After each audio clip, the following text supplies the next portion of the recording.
The History of Tom Jones, a Foundling. Book 6, containing about 3 weeks, by Henry Fielding, narrated by Sam Cousy. Chapter 1, of Love. In our last book we have been obliged to deal pretty much with the passion of love, and in our succeeding book shall be forced to handle this subject still more largely. It may not therefore in this place be improper to apply ourselves to the examination of that modern doctrine by which certain philosophers, among many other wonderful discoveries, pretend to have found out that there is no such passion in the human breast.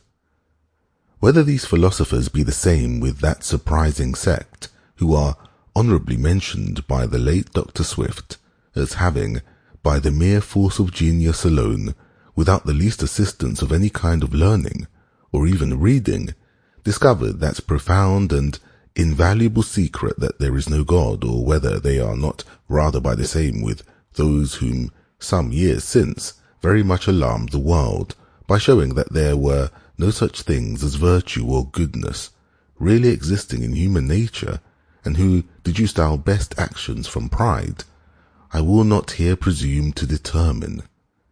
In reality, I am inclined to suspect that all these several finders of truth are the very identical men who are by others called the finders of gold. The method used in both these scenarios, after truth and after gold, being indeed one and the same, viz. the searching, rummaging, and examining into a nasty place, indeed, in the former instances, into the nastiest of all places, a bad mind.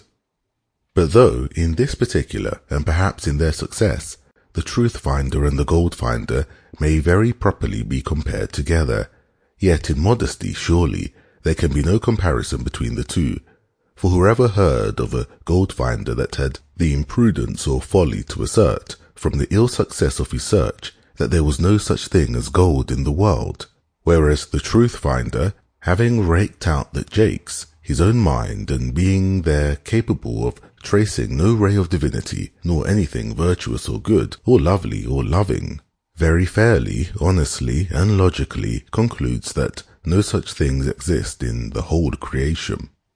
To avoid, however, all contention, if possible, with these philosophers, if they will be called so, and to show our own disposition to accommodate matters peaceably between us, we shall here make them some concessions which may possibly put an end to the dispute.